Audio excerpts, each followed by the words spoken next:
welcome to the D3D4 Football Podcast with me, your host, James Richards.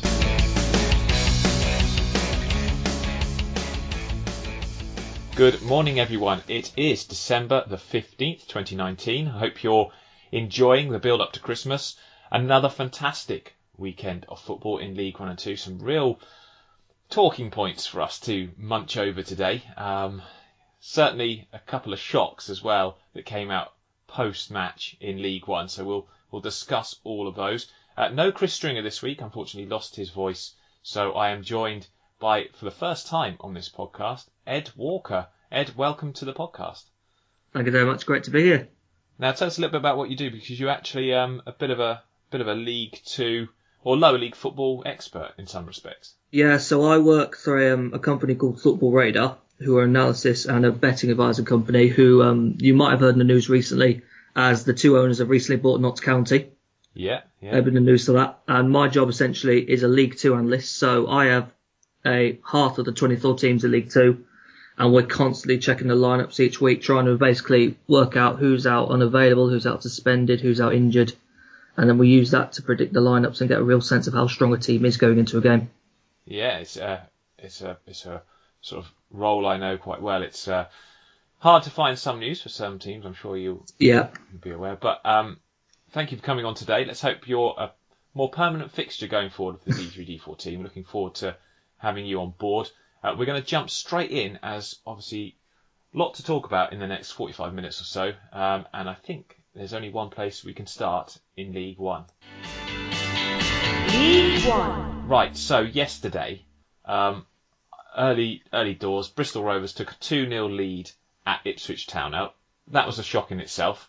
They did concede, and then they managed to hold on and win the game. Now, I'm not going to gloss over the game too much, because it is a fantastic result for Bristol Rovers, but it was kind of eclipsed, Ed, by what happened after the game. Yeah, so as you said, a great win for Ipswich away at Bristol Rovers, and then the news breaks within Other a way matter round, of... actually. Sorry.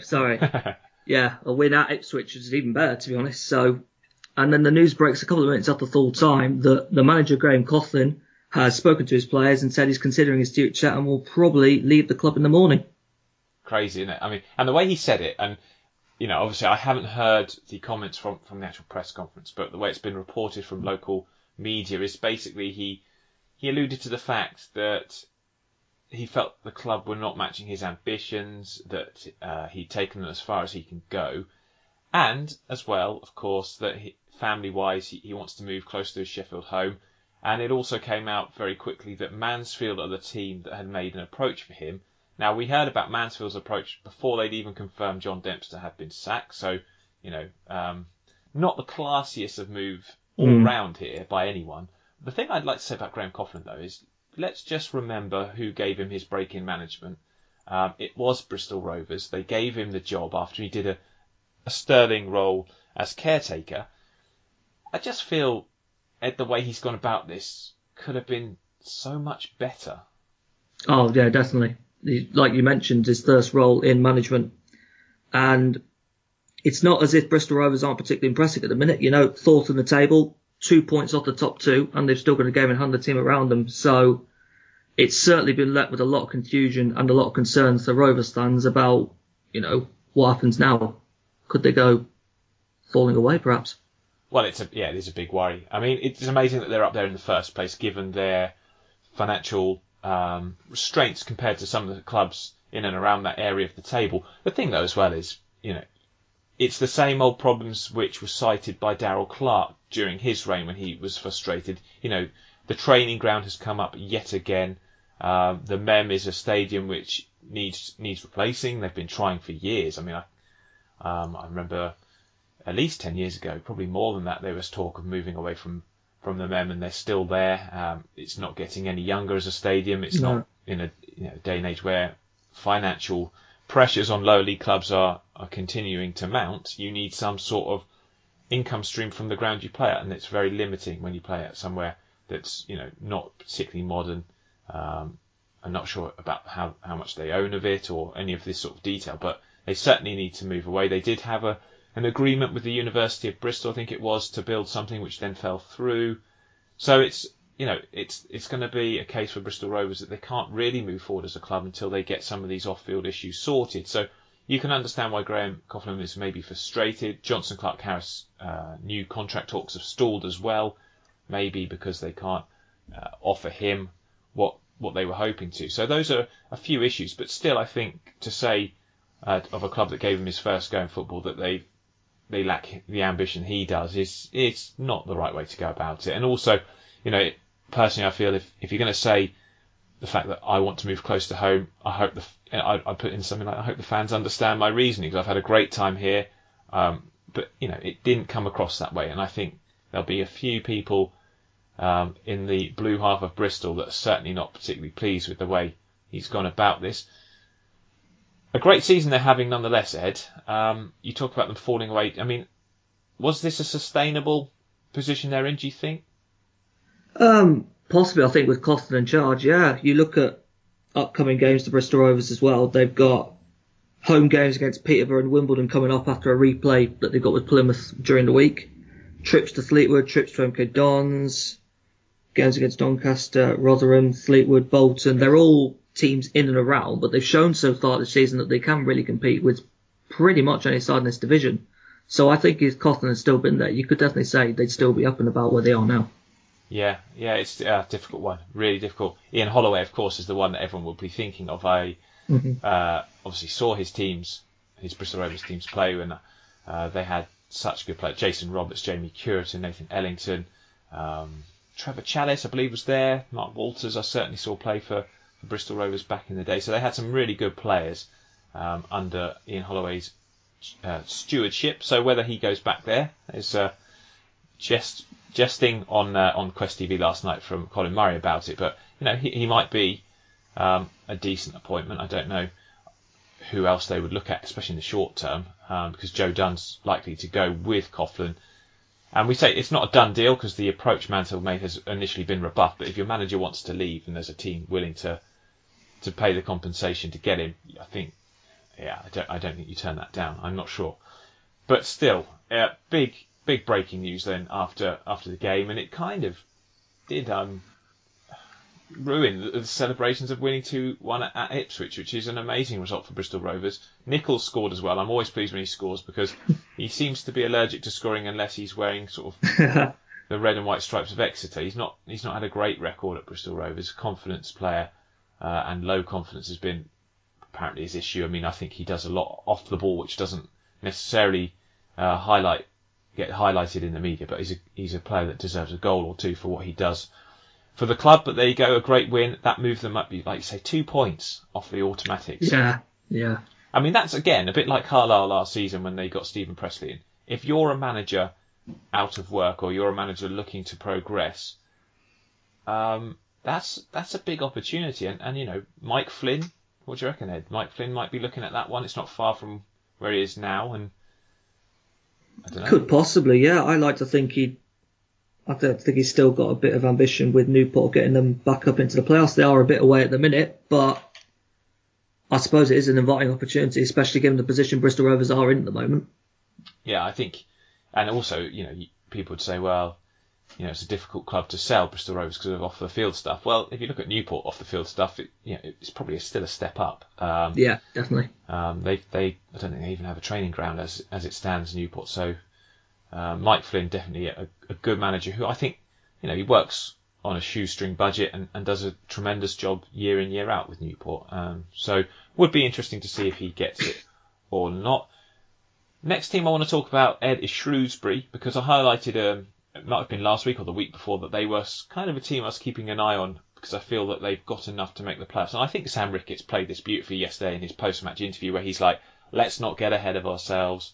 Mid-table is good for us. We're a work in progress. But actually, deep inside, I know he'll be thinking, this is a great season for anyone to have a go at the playoffs, and why not us? I mean, they've done a tremendous job of late. They've got a squad that you feel has got depth in every area.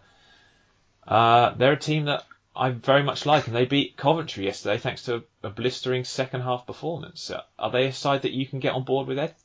Yeah, like you say, it's that playoff area for League One is really open at the minute. I think I saw yesterday, isn't it 8 points between 11th and 2nd? Yeah. I think at the moment that's a ridiculously close gap that you can put any one of those sides in there. And Shrewsbury definitely have shown at times this season that they can do that. I think their last league defeat was that 3-4 to Bristol Rovers, wasn't it? Yeah, they've only lost 2 in 9 in the league. Yeah. Don't score a lot, don't concede a lot. If you look at that run, I mean, obviously, yes, they conceded 4 in that mad game against Bristol Rovers, but I don't think they've conceded more than 1 goal in any of their other 9 games during that run. I know they drew 1-1 with Gillingham. Coventry scored against them, but they kept clean sheet against Oxford, clean sheet against Peterborough, clean sheet against Sunderland, and a clean sheet away at Lincoln and away at Tranmere. So it's been a tremendous run, and they're doing it quite quietly, going about their business quite quietly. And I think that's always a team. Well, we're kind of ruining that now. We're just sort of bigging them up a bit, but I think they deserve it. And I do like that team. Ryan Giles' cross, by the way, yesterday, that was a lovely cross, and what a finish! From Sean Wally. Yeah, Sean Wally, absolutely. Yeah, he's a bit of an enigma now. I think because they play a system where they don't have out and out wingers.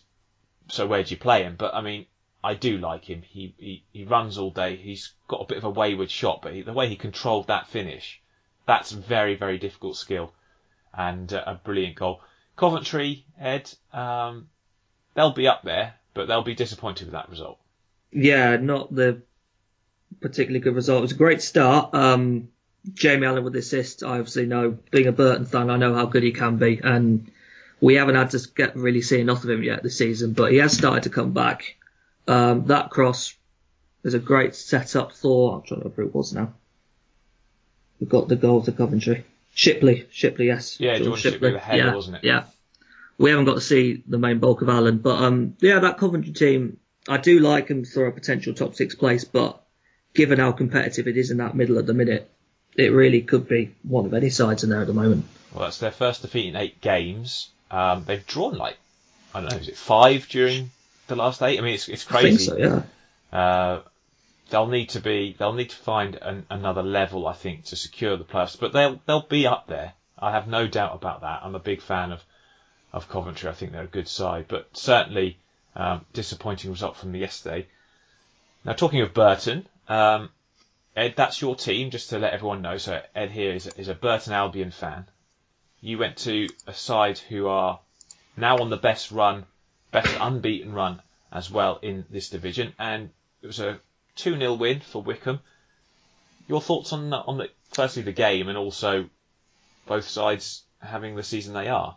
Yeah, the game kind of sums up really the season Burton have been having, where they've had a build-up play from Burton at times is very good, but there's a real difficulty with putting chances away at the moment, and then it's kind of a similar game to what happened last weekend with Lincoln at home, where we have a good spell of possession, Lincoln get the goal, and then you're chasing the game, and then they finish it off late on. And I don't think this result would have been that bad had it not come on the back of a disappointing draw at home to Southend, and an even more disappointing draw to Lincoln, which has meant it's been 1 point now from a possible 9. And for a side who supposedly are aiming for the top 6, that's just not good enough, really.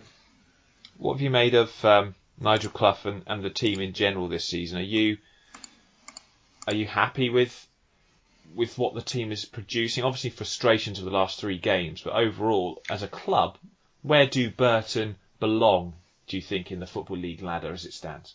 To be honest with you, and I said this at the start of the season, I kind of feel like we've plateaued with Nigel Clough now. I mean, he is the club's greatest ever manager. What he's done to the club, taking them out of non-league and leading them up to the edge of promotion to the Football League before leaving to Derby, obviously. But I do kind of feel like this is as far as he can take them. And with Clough here, we could end up becoming, in some ways, kind of part of the furniture in this league for a few years now, I think.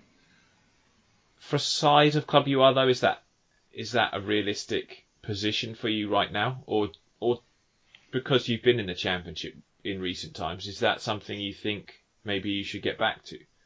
Long term, yeah, but you've got to remember Burton are still one of the smaller sides in the division even now in terms of budget and certainly the experience in the Football League. The 2 Championship years were fantastic, but they came on the back of a huge run of confidence and form under the likes of Jimmy Floyd Hasselbank, and this is kind of the division I would expect the side to currently be in.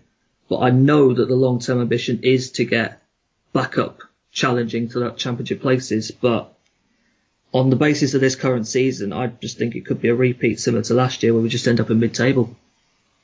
In all honesty. Indeed. Your thoughts on Wycombe, though? They're certainly, 7 points clear after 20 games. This is the best run they've ever had in their Football League history, 43 points after 20 games. Another win, another clean sheet. Unbelievable stuff. Yeah, they're the story of the whole EFL, without a doubt. I think I'd argue they're the whole story of the English football, including the Premier League as well, ahead of anything that's happening in the Premier League as well. Just the manner in which they're getting the results. They're so good at taking the chances that come their way. And even if they don't necessarily dominate games all the time, they're picking up the points. And I'll be very surprised, honestly, if I don't see them getting promoted next year. I'm fully on board the Wycombe bandwagon, and I want them going up. No goals conceded in the last 6, so that's if you're not conceding goals, that's a great basis to win games. And they've won 3 of that of their last 3 or 4 of their last 6 games by a single goal margin. Unbelievable. I'm shocked. 12 games unbeaten, I think it is in the league now with them. So just terrific stuff. And for a club of their size, people I do get frustrated. Fans obviously know that Wycombe have a style which suits them. But, you can't shithouse your way to a title. You have to be good. You have to be tactically spot on. And, they deserve a massive amount of credit. And I don't give credence too much to what other fans are saying about, that they're lucky or they're poor or they just bully teams. They do have players, and you need to have players to be top of the league and get 43 points in 20 games who are good enough to do that. No, I don't believe you can call this luck. The position they're in the minute, to be 7 points clear of second and 8 points clear of third. There's no luck in that. And yeah, they are a bit more of a, shall we say, a direct team. But you play as you see fit. If they've got the players to play a direct style and it works, use it. That's what I say. Absolutely. Doing a great job. Another great victory for Accrington. Scored 11 goals in the last 2 home games. And I have to say, I am not at all surprised, because if you look at the data behind their season, they're right up there in terms of touches in the box, right up there in terms of chances created. Their XG I think, was the best in the division when I last looked at it a couple of weeks ago. They've got players all over the pitch who are creative, good ball players. Sam Finley, Jordan Clark. You name it, they've got them there who can do the business. Colby Bishop, another one of these, I think he was described as a diamond in the rough by Ian Holloway. Completely agree with that. Colby Bishop, Dion Charles as well, getting amongst the goals. Sean McConville finding sort of his form again. This is a good run now for Accrington, because they've unbeaten in 3, and before that run they were on a run of 4 games without a win. So they've turned it around. But are you surprised? Or do you think this has been coming? I think with the number of goals they scored, particularly in his last 2 games, it is a bit of a surprise. But they do have a couple of great players. And you mentioned Colby Bishop. I remember I went to Leamington Walsall in pre-season when Colby Bishop was still with Leamington. And you did see glimpses of a player who could certainly play in the Football League. I did not think he'd have quite the impact he has so far. He's essentially replaced Billy Key whilst he's unavailable and away. And his goals are really making an impact. It's 10 in the league now, I believe, and 12 all season. Yeah, he's Bishop. He's doing a great job. He scored 34% of all the goals that Accrington have scored in the league this season, which just shows you how important he can be. Another striker who's very important for his team is Marcus Force. Another goal yesterday. That's his 10th. He scored 40% of all Wimbledon's goals in the league. And in fact, I did see a stat, and I'll see if I can find it, about Brentford's strikers, because remember, he's on loan from Brentford. He is, yeah. It was 20-year-old Brentford forward Brian Mbomo, I think it's Mbomo, yeah. Yeah, so he has scored 8 goals this season, and he is the only player in England's top 4 tiers aged 20 or under to have scored that many goals. The only person to score more than that at the same age is another Brentford striker, Marcus Force, at Wimbledon, who scored 10. So Brentford's got a pair of young strikers there really doing well in the EFL this season. Absolutely fantastic stuff from him, and a big win. Off the field, though, Ed, this is a typical issue, and I'm not surprised at all that it's come up, because I was thinking, how are they going to fund this new stadium? 11 million shortfall, and private investors wanting a stake in the club to offer money to complete it. That's a very difficult position for Wimbledon fans to be put in, because, of course, they want control of their club, and they want to keep that after the historic problems that they've had. Yeah, of course, absolutely. Like you say, it's really not a situation the fans want to be in, certainly. But at least on the pitch, for now, you can say that things are starting to look up. I think they're showing that real grit that they had in the back end of last season, which obviously completed that incredible comeback. Particularly with, I think about Joe Pickett being the star that year. It looks like Thor's going to be the star this year. And I really like Nathan Trott as well in goal. I was really impressed with him yesterday. I think he kept Doncaster within reach despite that lead. A couple of very good saves in that game, and that really gave Wimbledon that opportunity to go and come back and get the win. Nathan Trott's been a gem, hasn't he? I think. Yeah. I was looking up some of his stats a couple of weeks ago. He's made some of the highest number of saves in the EFL. So doing a fantastic job in net. I don't know what what it is about Glyn Hodges. I'm a big fan of him because I saw him play, to be fair, and he was the kind of player that you can get really excited about, and he's kind of given them a little bit of that. They've done very well at home, certainly since he's been there. I don't think they've lost in the last 5 or so games on home soil, but they picked up 5 wins in a run that has seen them pull away. Tranmere, they're struggling at the moment. They got beaten yesterday against Lincoln by a single goal. Michael Appleton's side getting back-to-back wins for the first time for quite some time, and impressive that he is getting some results. But I do fear a little bit for Tranmere. Not that worried about their squad overall. I think if they can grab a couple of bodies in the transfer window, they should be okay. But it's going to be a scrappy season for them. Obviously, Rochdale not playing yesterday due to the fact they were meant to be facing Bury. MK Dons, they beat Oxford United, ending our fantastic run. It was a frustrating game for Oxford fans. I think overall you'd probably say the team that played the best on the day won, and deservedly so. So well done to MK Dons. I think Oxford, we just didn't quite get going. And Russell Martin, slowly but surely, in his rather stylish jacket and swept hair on the sidelines there, very happy with the win, it's fair to say, at the end. I mean, he was celebrating with his coaching team. It's a massive result for them because it's their first win in, I think, about 4,500 years, by the way they celebrated. It certainly looked that way, but it's been a long time coming. So, absolutely massive result.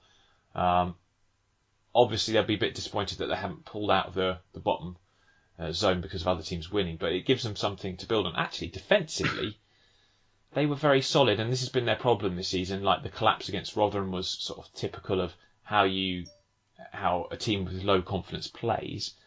But one thing I would say is Joe Mason is a confident striker. He played really well, good movement off the ball, excellent finish for their goal, but got a lot of quite nasty comments made about him when he came back, or when they signed him, and I felt it was a bit unfair because he's kind of a player. Yes, players go through bad spells, but he certainly, to me, looks like a chap who deserves another chance. And if given confidence, I think MK could have a player on their hands there. Couple of big games, Ed, coming up for MK. Away to Gillingham, away to Southend, then they've got that home game against Portsmouth, and then they face Bristol Rovers before Burton on the 4th of January. Do you see this side, firstly, going on a run? I mean, it's hard to really countenance whether they will or not, but also you feel they will have enough budget to sort of bring in a few in January. Yeah, I just want to let you know that Burton game is going to be moved because we're playing Northampton in the FA Cup that weekend. But yes, of course. That's fine. The other thought behind, particularly that Southend game, I look at that and think that could be a real decider on it. I think injuries have played quite a big part in this MK Don squad. Massive. Joe Mason's been out for a chunk. They've been without Sam Nombe for a chunk of the season. Reece Healy's been out.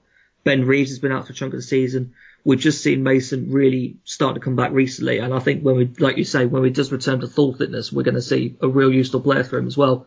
But defensively yesterday, I think we deserve a lot of credit because they had Bailey Cargill out suspended, Williams was out suspended, Jordan Moore-Taylor's obviously out injured at the moment, and they still get a result against an informed side who I think the last defeat in the league was September for Oxford.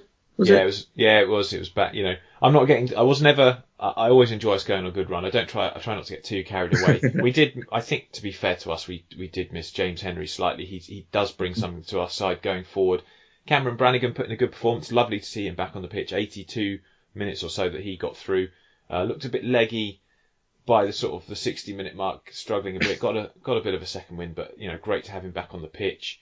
But yeah, I think I'm not going to complain. I think we played a side who fully deserved to get the result. Dean Lewington is still very good at making himself look like he's been fouled. I'll give him credit there.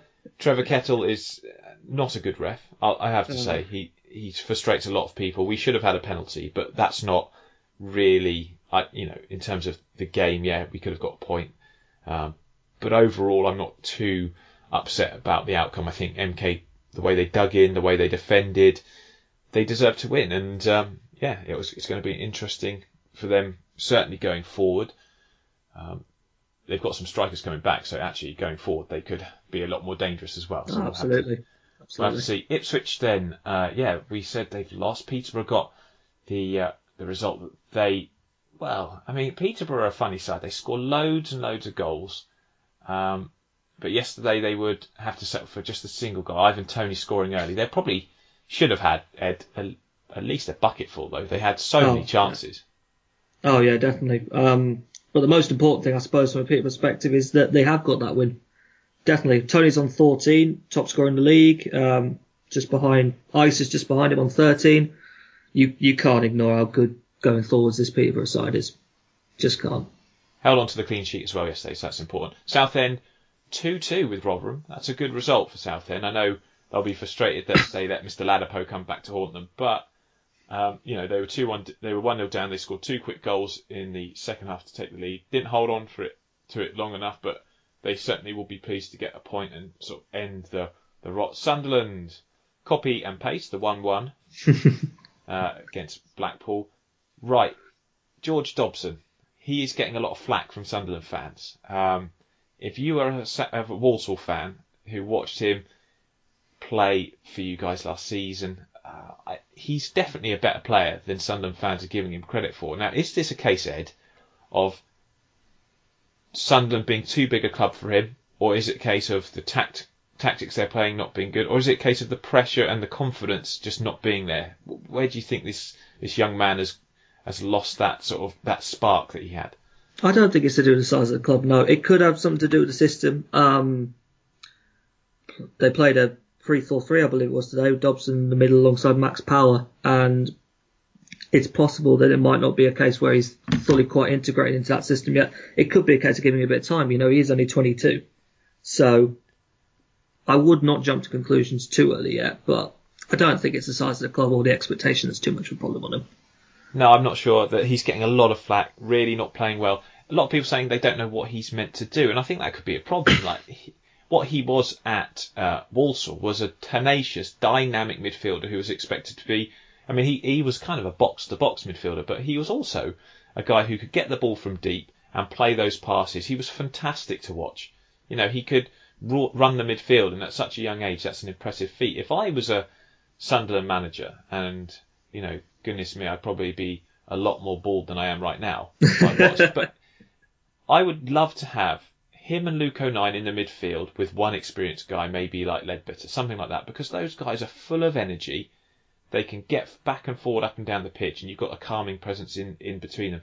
I don't know why he's struggling so much, but it's indicative of the whole of Sunderland and the team at the moment. And I think it's a sad state of affairs to see a young man with such potential really struggling. Obviously, Doncaster, we didn't really mention them, but they lost at Wimbledon. Oh dear. I mean, they need some recruits, I think, fair to say. If there's one team that it's going to be a big window for, it's going to be Doncaster. They have Adam Henschel come in from Shrewsbury. He's a very popular figure in the backroom team at the Shrews, and I think he'll be a very good... I think he's basically a director of football or head of recruitment or whatever, but I think he's a talent spotter or something like that. It's his official title at Doncaster. But they've gone 4 games now without a win in the league. That 7-1 victory at Southend in late October, the last time they had a 3-point haul in the division. So, yes, I think January will be an interesting month. I know Darren Moore has said he wants a couple of players to bolster the squad, so we'll have to see what he manages to do. Fleetwood and Gillingham, the final team to mention. Great result this for Gillingham, because Fleetwood, Ed, is a nasty place to go. Not because it's a horrible town, don't get me wrong, but it's a difficult ground to get a result at. Always windy. They have the worst goal music on the planet ever. Oh, that kind of pug sea wash. shanty, yeah, I know exactly what you mean. Terrible. But, you go there and you're going to hear it at least once, because Paddy Madden is just annoyingly clinical.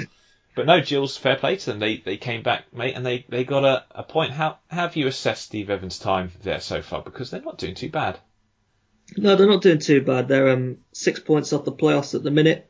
Got a game in a couple of teams around them have got games in hand, but they're not doing too bad. That was a lovely strike from Alex Jakubiak to equalise in this game, definitely. I was really impressed with that. But no, you look at their upcoming games coming up to New Year's. They've got Milton Keynes Dons at home, on a away trip to Ipswich, which will be a test. Then home games against Rochdale and Portsmouth, and you could be looking potentially at maybe 9 out of 12 points from that. Especially given Portsmouth are very 50-50 as to whether they come out with a good result or not. Yeah, Portsmouth, obviously defensively all over the place yesterday against Accrington. But generally speaking, when we talked about last week, they're on a pretty good run.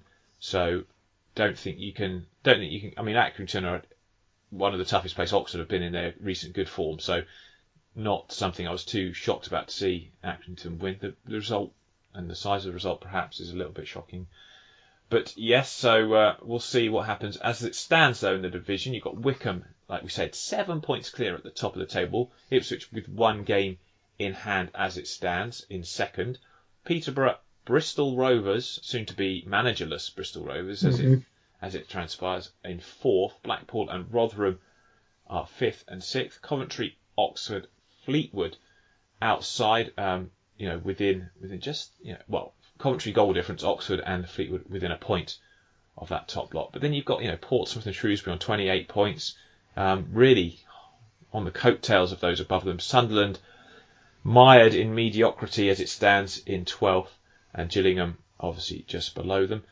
At the bottom, Bolton still sit bottom on just 2 points.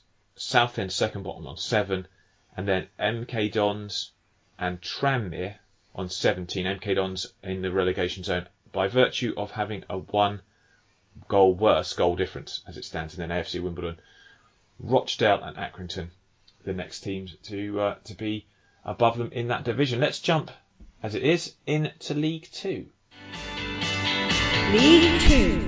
And it wasn't a blistering weekend for many teams in League Two. Quite a few draws, quite a few drab results.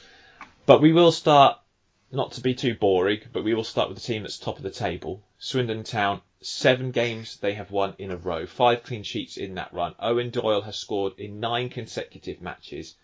Richie Wellens is playing Wellens ball to a T. Good squad. Fair play to Oldham yesterday. Went there, had a go, made it difficult. But in the end, Ed, this is a Swindon Town team that are really looking hard to stop at the minute. Oh, absolutely, yeah. It's the firepower that they have going forwards. That front two of Doyle and Yates have got 19 between the pair of them. 2 top scorers in the league, flying at the minute. And like you say, Owen Doyle scoring at the week. I'm more surprised when he doesn't nowadays than when he does score. It's just so given with Swindon. And the real question for me comes in this window. What's going to happen with Doyle regarding him and Bradford? And that's the one that I think really could teeter exactly how well Swindon do this season. Well, there's also question marks apparently about Yates. Maybe he might be recalled by Rotherham. I don't see that as being a risk. I think he's better off staying where he's playing week in, week out and doing well, both from a Swindon and Rotherham perspective, personally. Doyle, I don't like, we were discussing before the pod, I don't think Bradford would necessarily play him. I'm not sure he would fit in the system that they play. But, like you were saying, maybe it's a chance for them to scupper Swindon a bit. Yeah, it is that case. The start of the season, I had real high hopes because Bradford had a front three of, you could have potentially put Doyle, and they played Doyle behind the two of Vaughan and Clayton Donaldson. and he just was not standing out in that formation. And you have to feel like if he did go back to Bradford, he's not going to get those two out of the team, and he'll just go back to playing who he was, and we just won't see the best out of him anymore. So it makes sense to him to be at Swindon, but I do completely understand the logic of Bradford fans and people connected with Bradford who basically want to say, let's get Doyle off them so that they can stop being this good and we can actually start catching up with them again. Yeah, it might be a case. I think the best case scenario probably for all teams, and I don't know if Bradford fans would agree, is that Swindon buy him. You know, if you say, give me 30 grand or whatever, I don't know. I think his contract might be up this summer anyway. But, you know, if you give me the money that we can invest in Bradford, it's better for both parties to do that. Whether Swindon can afford to do that is the other sort of conundrum in this question. So, don't know. But what a performance again from Swindon. I mean, not their best. They admittedly said that, but they've done enough to get a 2-0 win, another clean sheet. Oldham, January probably can't come soon enough for them to try and give themselves a few more options. I think they look a bit weak going forward. They don't score many goals. I mean, you talk about Doyle and Jerry Yates scoring like 19. How many goals have Oldham scored as a team this season? Let me just have a look here quick. 20, was it, or something ridiculous? Yeah, 20 goals at the minute, so one more than those front two. Yeah, it just shows you, doesn't it, how important goal scorers are in this division. But there you go. Exeter, they're second. They went to Salford. They had to ride their luck. Johnny Maxted making a couple of fantastic saves. But then even you got Ryan Bowman getting on the end of a cross like he did yesterday. And important win for them because, you know, they were poor in the cup against Hartlepool. Went out, and that's a big, you know, for Exeter to lose a cup replay against Hartlepool and lose out on a potential £54,000 windfall. That's disappointment. That's massive disappointment. So I'm not too bothered as an Oxford fan because that means we play Hartlepool instead of Exeter, and I think we've probably got a better chance of beating Hartlepool than we would the Greshams, looking at how we played against them. Is that the Casam? It is, yeah. It's it is at the Cas. So I still won't take it for granted because I know Oxford's history in this competition has not always been perfect against low league teams, or non-league teams, I should say. But I prefer to play Hartlepool than Exeter for sure. But they got a victory at Salford. The first time those two teams have ever met. I think Salford are playing most teams for the first time every week this season, given that they've risen quite quickly through the ranks, and they've had the kind of season that I widely expected for Salford. They're 14th, they're bang on mid-table, they don't look like they'll be in danger of going down. Certainly can't see them troubling the automatics like was suggested perhaps in the bookies sort of pre-season odds. I mean, that was just ridiculous, them being favourites. But never mind, that shows you how much some of these people sort of observe this division. I think the logic there was that they know the financial pulling power that Salford do supposedly have. It's harder to buy success in League Two than it Absolutely. is in any other division, I'd argue. Yeah, I agree Mansfield are a case in point, and we'll come to them shortly. But yeah, so Exeter go second. They are currently 3 points behind Swindon, but that's, you know, they've done well because they had a little sticky patch. Not really anything major, but they've managed to halt that. They've got a couple of good results in the league. Beating Northampton at the moment is an excellent achievement because they've been going well, and I think that's their third win now in the league in the row again for the Gresham. So really good stuff from them. Good to see Matt Taylor's side, and they've had a few injuries which they've been having to nurse and get through. I think Jack Sparks was suspended yesterday. Woodman out for 6 weeks. So, you know, not always easy to fill in the gaps, but they did a superb job on the road and getting another win. Cheltenham drew at home 1-1 with Cambridge. People talk about Cheltenham's form, and it's easy to do because you see the number of draws they've had of late. But actually, Ed, when was the last time Cheltenham lost a game? Oh, that's a while back now, isn't it? I'm trying to think. November the 2nd. That was it. And it was against their old pals, Forest Green Rovers, funny enough. But their last defeat before that was in August. So, you know, yes, they've drawn, 4 of the last 5. They haven't lost any of them.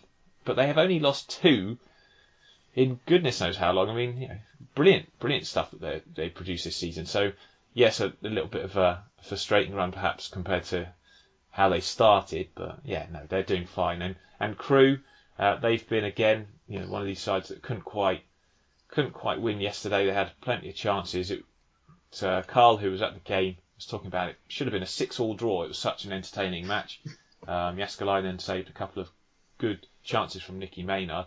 But after this game, no surprises, Ed, that John Dempster was relieved of his duties. I think we have to give the Radfords some credit here, because many owners would have dispensed with his services a lot sooner, especially considering the budget and the sort of ambition of the club. But it's now, I think, 5 games without a win, only 1 win in the last 8.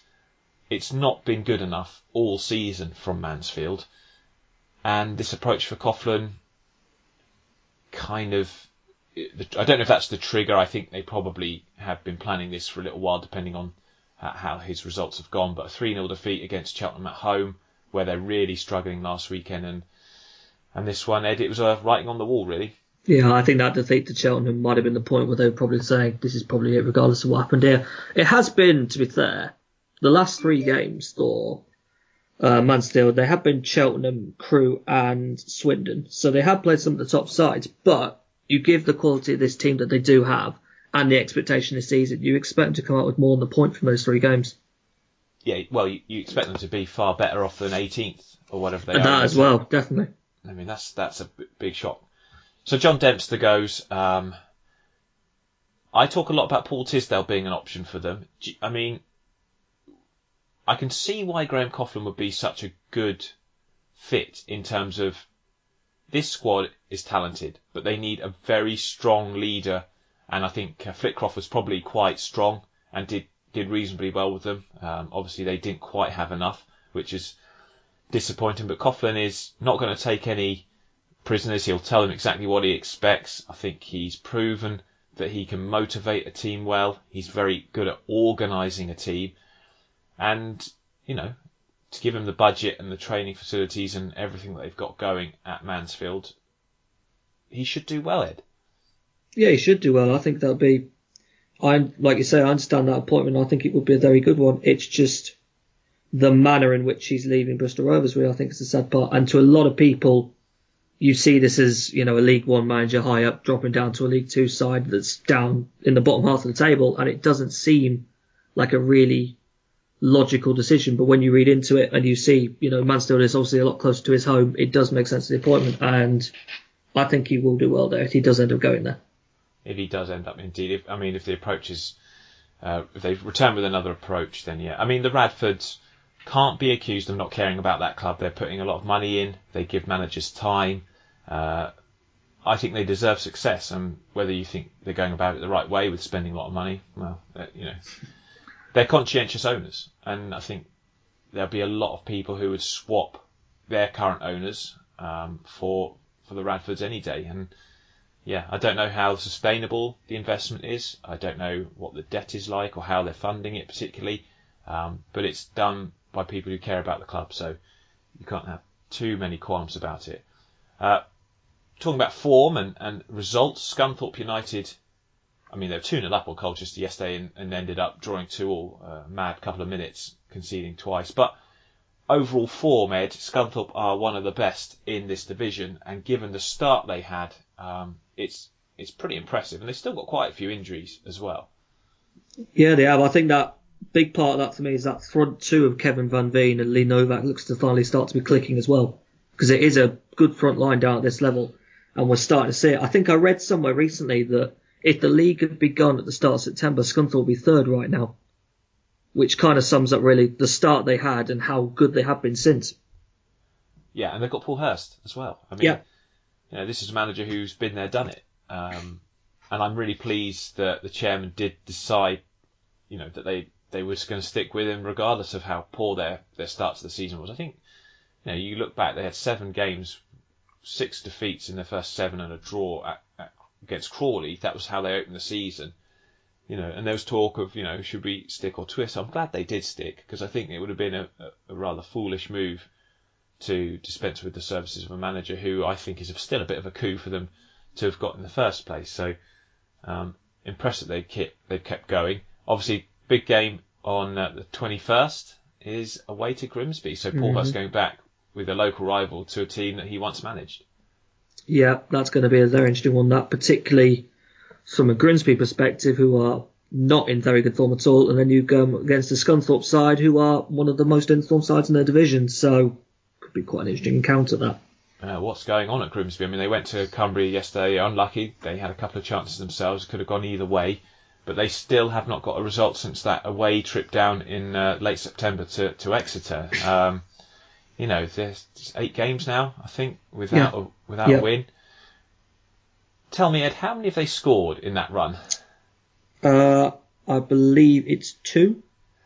I think it might be 1, actually. Is it 2? I've got to check on it. I think no, sorry, yep. I think the last time they scored was that late consolation goal they got at Stevenage. Yes.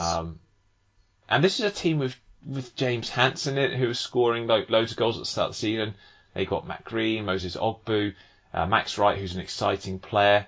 Akeem Rose is another exciting youngster. So they've got players to call upon who can find the net. What is going on, though? And why have they struggled? I think they need to make an appointment fairly quickly. I don't think before January you want it to drag. You need someone to come in, ideally before the Scunthorpe game, because you want him to have a good look in the next 3 matches at what they've got before heading into January and trying to pick a few players up. Very difficult situation that the club are in, but they've only scored 1 in 8 games. Oh dear.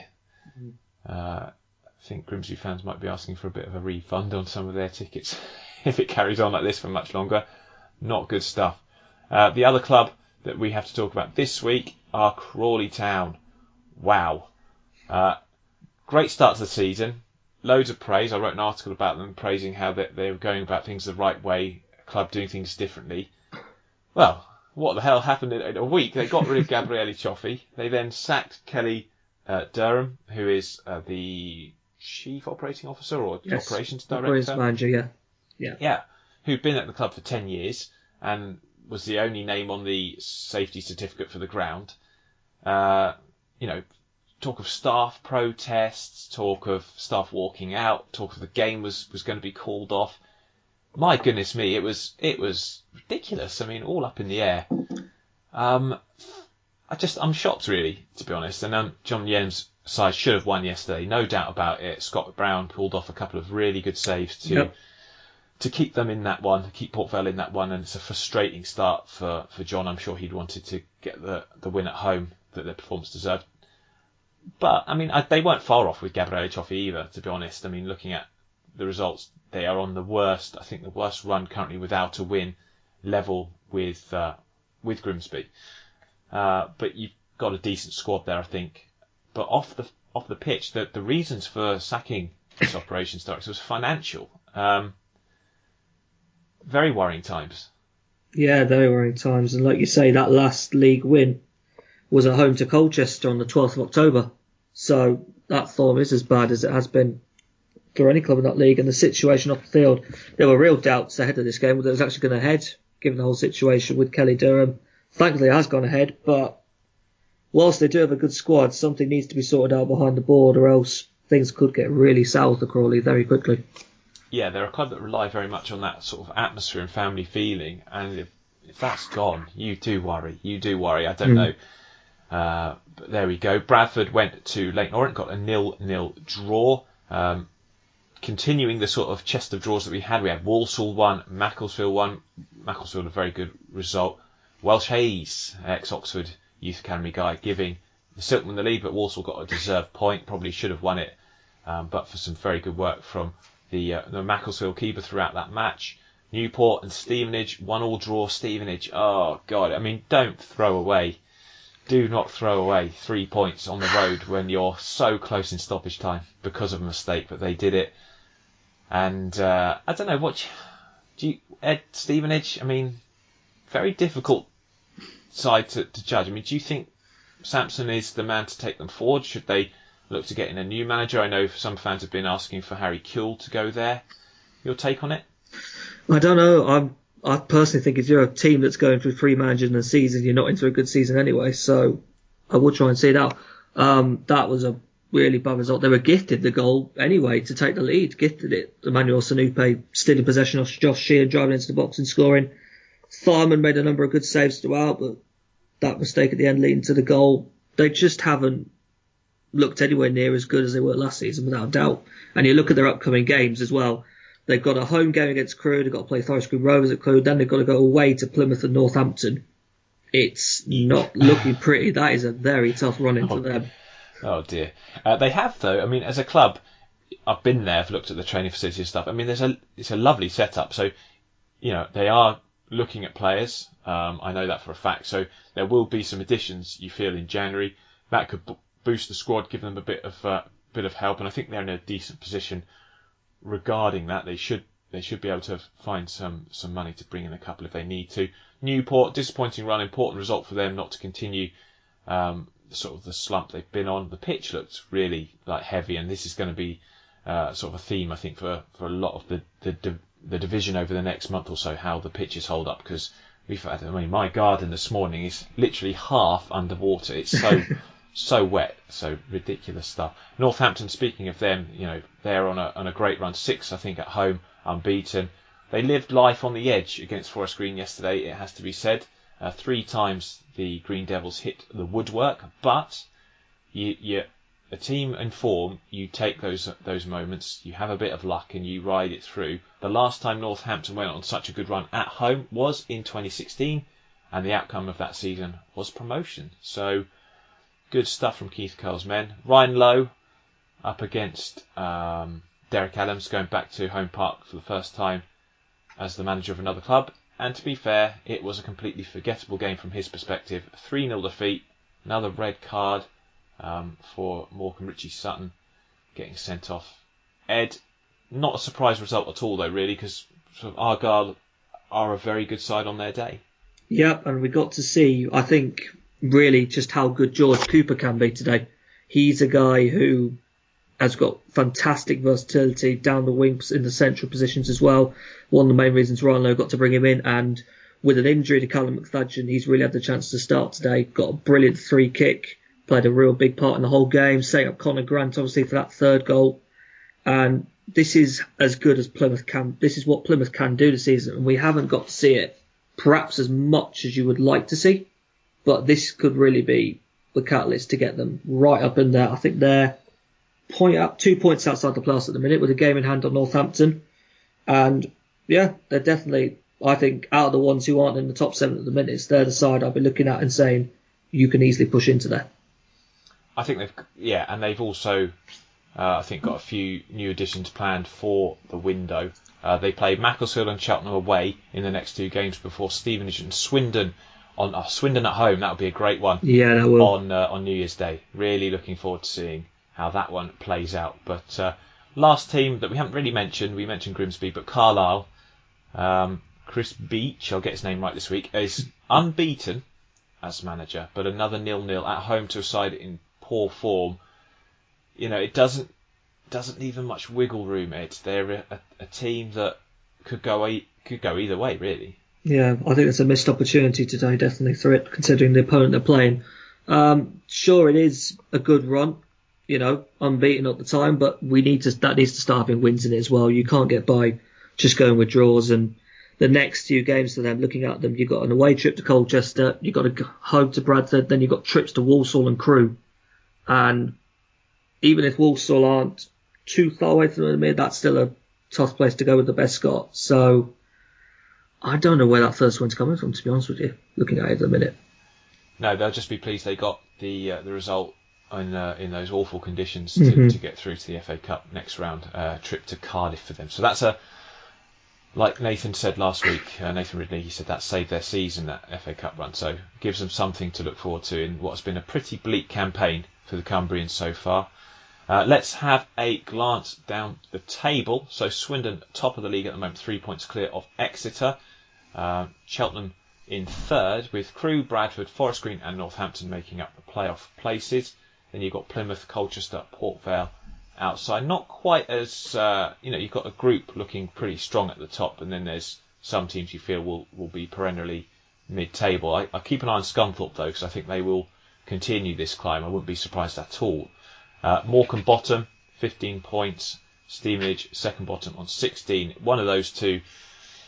Oh dear, it's looking like this could be the season for Morecambe, because I just not sure how I see them pulling away or catching up. Oldham have a big January ahead of them, probably one of the biggest transfer windows for any team, because it's ownership pressures. He needs to prove, Abdullah Emscombe needs to prove that he's learnt from his mistakes of the past and bring in some players who've got this experience to get them out. I know they've got in a couple of oldies in Dave Jones and Chris McCann, etc., and Akpro, but you need to get some guys in that will really be able to have an impact, and it's always very difficult to do that in January.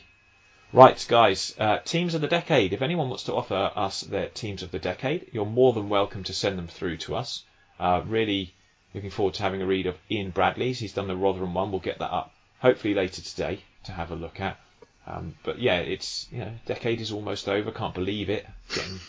Getting old way too quick from my perspective. But also, if you want to become a patron, it would be hugely appreciated as we look to try and continue doing D3D4 over the next couple of seasons. We do need more patrons to help us do that. You can join up for as little as 80p a month, and it all really helps. So you can find the link on our website for that.